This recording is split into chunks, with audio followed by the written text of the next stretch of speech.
आज का टॉपिक है आपका रबर के बारे में पढ़ेंगे, ठीक है ना। तो रबर दो टाइप्स होते हैं, रबर होंगे दो टाइप के होंगे, एक तो होगा नेचुरल और एक होगा सिंथेटिक रबर, ठीक है ना। नेचुरल को हिंदी में कहते हैं प्राकृतिक और सिंथेटिक यानी संश्लेषित, या इसको एक और नाम कहते हैं मैन मेड, या इसको एक और नाम कहते हैं हिंदी में कृत्रिम, ठीक है। तो क्या है, रबर दो टाइप के होंगे, नेचुरल और सिंथेटिक दो टाइप के होंगे। फिर क्या होगा, नेचुरल क्या होते हैं यानी जो प्रकृति से मिलते हैं, और सिंथेटिक यानी कि हम खुद बनाते हैं उसको, या किसी कृत्रिम होता है यानी मैन मेड होता है, ठीक है ना। वो रबर होता है संश्लेषित, और प्राकृतिक यानी प्रकृति से जो मिलता है। अब हम बात करते हैं कि प्रकृति से कैसे मिलता है, उसकी बात करते हैं, यानी कि प्राकृतिक रबर की बात करेंगे। नेचुरल रबर की बात करेंगे। नेचुरल रबर में क्या होता है कि एक रबर का पेड़ पाया जाता है, उसमें क्या करते हैं हम, ऐसे रबर का पेड़ है, इसका ये क्या है, तना है, स्टीम है, ठीक है ना। तने से अपन क्या करते हैं, एक कट लगाते हैं, रबर के पेड़ पर तने पर क्या करेंगे, एक कट लगाएंगे, जिससे क्या होता है, एक मिल्क लाइक लिक्विड दूध के जैसा पदार्थ, ठीक है, वो निकलता है उसको क्या कहते हैं, इस मिल्क लाइक सब्सटेंस को या दूध जैसे पदार्थ को क्या कहते हैं, लेटेक्स बोलते हैं, ठीक है, लेटेक्स बोलते हैं। अब इस लेटेक्स को क्या करते हैं, अपन एक कप में इकट्ठा कर लेते हैं, ठीक है, इस लेटेक्स को क्या कर लेते हैं, कप में इकट्ठा कर लेते हैं, और इसमें क्या करते हैं, इस लेटेक्स को इतना डाइल्यूट करते हैं, यानी ऊपर से क्या करेंगे, ऐड करेंगे वाटर, ठीक है, वाटर ऐड करेंगे, इसको इतना डाइल्यूट कर लेंगे कि इसमें जो रबर होता है, लेटेक्स के अंदर जो रबर होगा उसकी परसेंटेज कितनी हो, 10 to 20%, ठीक है ना। खाली कितनी हो, 10 से 20% रबर मिलना चाहिए अपने को। ये जो रबर अपने को मिलता है इस पेड़ से, ये क्या होता है, ये रबर फिर इसमें क्या करते हैं अपन, 1% एसिटिक एसिड भी मिलाते हैं, ठीक है ना, 1% एसिटिक एसिड भी मिला लेते हैं, तो ये क्या होता है, कठोर रबर मिल जाता है अपने को, ठीक है ना। लेकिन ये जो रबर मिला है, जो अपने को मिला है लेटेक्स में एसिटिक एसिड मिलाने पर, वाटर मिलाने पर, ठीक है, तो ये रबर जो मिला है इसमें लो इलास्टिसिटी होती है, यानी ये क्या होती है, लो इलास्टिसिटी, यानी कम प्रत्यास्थता। प्रत्यास्थता क्या होता है, प्रत्यास्थता यानी इलास्टिसिटी, यानी कि जिसको अगर अपन खींचेंगे तो वो और खींचते जाएंगे, ठीक है ना, वो खींच जाए, इजीली हो जाए, तो खींचेंगे जिससे कि क्या होगा, रबर को शेप देने में या रबर से कोई सामान बना रहे उसमें अच्छा रहता है। लेकिन इसकी क्या होती है, इस वाले रबर की होती है लो इलास्टिसिटी होती है, यानी कम प्रत्यास्थता होती है, यानी कि इसमें क्या होती है, इसकी क्वालिटी भी क्या होती है, कम होती है, इसकी क्वालिटी भी कम होती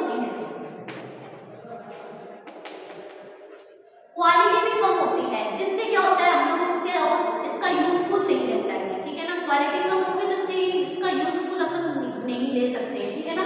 तो इसकी क्या करेंगे, इसकी क्वालिटी को बढ़ाने के लिए एक प्रोसेस काम में आती है, इसकी क्वालिटी को, रबर की क्वालिटी को बढ़ाने के लिए प्रोसेस होता है जिसको कहते हैं वल्केनाइजेशन,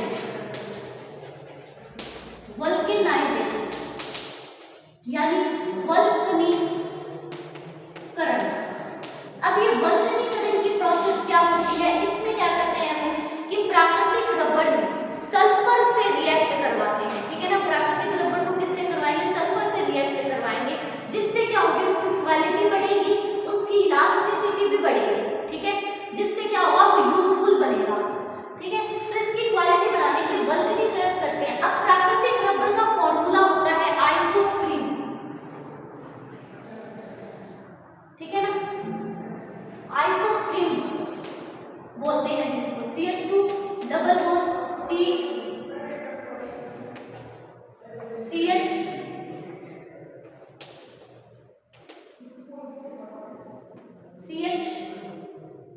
ठीक है, और ये फॉर्मूला होता है प्राकृतिक रबर का, ठीक है ना। प्राकृतिक रबर आइसोप्रीन, इसका नाम क्या होता है, आइसोप्रीन बोलते हैं, आइसोप्रीन, ठीक है। अब ये आइसोप्रीन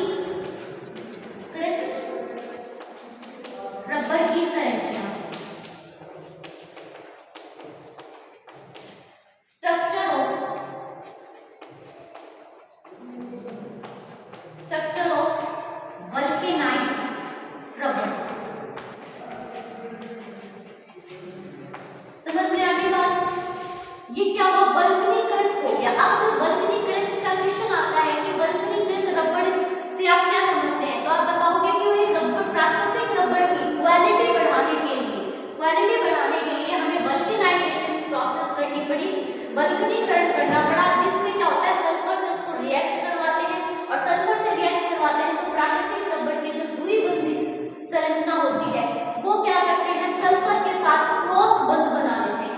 ठीक है, क्रॉस बंध बना लेते हैं, इस तरह की स्ट्रक्चर होती है। ये हो गया प्राकृतिक रबड़। अब नेचुरल रबड़ की बात करते हैं। ठीक है ना, नेचुरल रबड़ की बात करेंगे, नेचुरल रबड़, सॉरी सिंथेटिक रबड़ की बात करेंगे। नेचुरल रबड़ की बात हो गई, इतना ही है। सिंथेटिक रबड़ की बात करेंगे तो सिंथेटिक रबड़ में दो टाइप के होते हैं, पॉलीक्लोरोप्रीन और ब्यूना रबड़। ठीक है, पॉलीक्लोरोप्रीन में क्या होता है, इसका नाम है नियोप्रीन। देखो आइसोप्रीन तो था प्राकृतिक रबड़, और नियोप्रीन ऐसा रबड़ होता है, सिंथेटिक रबड़ होता है, संश्लेषित रबड़ होता है। इसमें अपन क्या करवाते हैं, एक क्लोरोप्रीन की पॉलीमराइजेशन रिएक्शन करवाती है, इसी को क्या कहते हैं, पॉलीक्लोरोप्रीन या नियोप्रीन। अब ये क्लोरोप्रीन कहाँ से मिला, तो उसकी रिएक्शन ये है कि एसिटिलीन की रिएक्शन अपन करवाएंगे। ये एसिटिलीन है CH ट्रिपल बॉन्ड CH, इसकी रिएक्शन करवाई COCl की प्रेजेंस में HCl के साथ में करवाएंगे, तो यानी कि ये बॉन्ड टूटेगा। देखो दो मोल है तो इसका CH2 डबल बॉन्ड CH, ठीक है, C ट्रिपल बॉन्ड CH, ये मिला वाइनिल एसिटिलीन, यानी कि एक बॉन्ड टूटा तो ये देखो CH ट्रिपल बॉन्ड CH है और CH ट्रिपल बॉन्ड CH है, दो मोल है इसमें। ठीक है, एसिटिलीन के दो मोल है, इसमें एक डबल बॉन्ड टूटा, ठीक है ना, एक ट्रिपल बॉन्ड टूटा तो एक CH लिए एक CH लिए, तो ये दोनों क्या हो जाएंगे, आपस में जुड़ जाएंगे।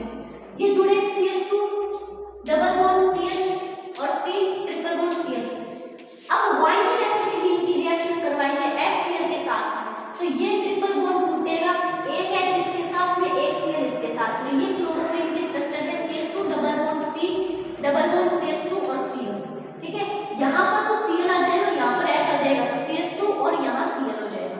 ठीक है, ये क्लोरोप्रीन है। अब क्लोरोप्रीन का पॉलीमराइजेशन करवाएंगे प्रोक्साइड की प्रेजेंस में। प्रोक्साइड की प्रेजेंस में करवाने पर क्या बनता है, ये खुल जाती है, ये स्ट्रक्चर क्या हो जाती है, खुल जाती है। तो जहाँ डबल बॉन्ड है वहां पर सिंगल बॉन्ड कर दो, और जहाँ सिंगल बॉन्ड है वहां डबल बॉन्ड कर दो, तो ये आगे CH2 Cl C double bond है, डबल बॉन्ड CH CH2, ये पॉलीक्लोरोप्रीन, या इसको नाम है नियोप्रीन। इसका नाम क्या है, नियोप्रीन, पॉलीक्लोरोप्रीन या नियोप्रीन, ये बन गया। सेकंड आता है ब्यूना रबड़। ब्यूना रबड़ दो टाइप के होते हैं, ब्यूना S और एक टाइप होता है ब्यूना N। ठीक है, ब्यूना S में क्या होता है, इसमें क्या करवाते हैं, पॉलीमराइजेशन, बहुलक पढ़ रहे हैं तो बहुलक की क्रिया करवाएंगे। ठीक है ना, पॉलीमराइजेशन पढ़ रहे हैं तो पॉलीमराइजेशन की प्रोसेस होगी। आपको ये जो स्टार्टिंग वाला मटेरियल है ना, जैसे नियोप्रीन का स्टार्टिंग मटेरियल कौन है, क्लोरोप्रीन है, तो ये याद रखना पड़ेगा कि क्लोरोप्रीन से अपन को नियोप्रीन बना सकते हैं। ठीक है, और ब्यूना S में कौन कौन है, तो 1,3-ब्यूटाडाइन की रिएक्शन करवाएंगे स्टाइलिन के साथ में। CH2 double bond CH, CH के नीचे C6H5, इसको कहते हैं स्टाइलिन। इसकी रिएक्शन करवाएंगे सोडियम की प्रेजेंस में, सोडियम कैटेलिस्ट है, सोडियम उत्प्रेरक है, उसकी प्रेजेंस में रिएक्शन करवाएंगे, तो ये खुलेगी। देखो CH2 ये डबल बॉन्ड हट जाएगा, जहां पर डबल बॉन्ड है वहां तोड़ना है, क्यों, क्योंकि फिर ये फ्री होगा ना, ताकि आपस में कई सारी रिएक्शन हो सके। ठीक है ना, कई सारे मॉलिक्यूल आपस में जुड़ सके, इसके लिए डबल बॉन्ड को तोड़ना पड़ेगा। तो CH2, फिर यहाँ सिंगल बॉन्ड CH, फिर यहाँ डबल बॉन्ड। देखो जहां पर डबल बॉन्ड है वहां पर सिंगल बॉन्ड लगा दो, जहां सिंगल बॉन्ड है वहां डबल बॉन्ड लगा दो। CH डबल बॉन्ड CH, फिर ये डबल बॉन्ड है तो उसको खोल दो CH2, फिर ये वाला इसके साथ में जुड़ जाएगा CH2 डबल बॉन्ड है तो सिंगल बॉन्ड आ गया CH C6H5, और ये आगे चलती रहेगी। इसलिए यहाँ ब्रैकेट लगा के इसके नीचे क्या लगा दोगे, N लगा दोगे। ठीक है, तो ये हो गई ब्यूना S की स्ट्रक्चर। अब ब्यूना N की बात करें तो ब्यूना N में क्या होता है, B पार्ट है आपका ब्यूना N,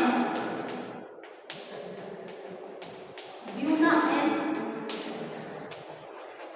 ब्यूना N। ठीक है, इसमें क्या क्या लेते हैं अपन, तो इसमें 1,3-ब्यूटाडाइन, इसी की तरह होगी, ब्यूना S की तरह ब्यूना N होगी। अगर एक याद होगी तो दूसरी अपने आप याद हो जाएगी। CH2 double bond CH single bond CH, double bond CH2। इसका नाम क्या है? 1,3-ब्यूटाडाइन। ब्यूटाडाइन 1 2 3 4। तो एक नंबर पे डबल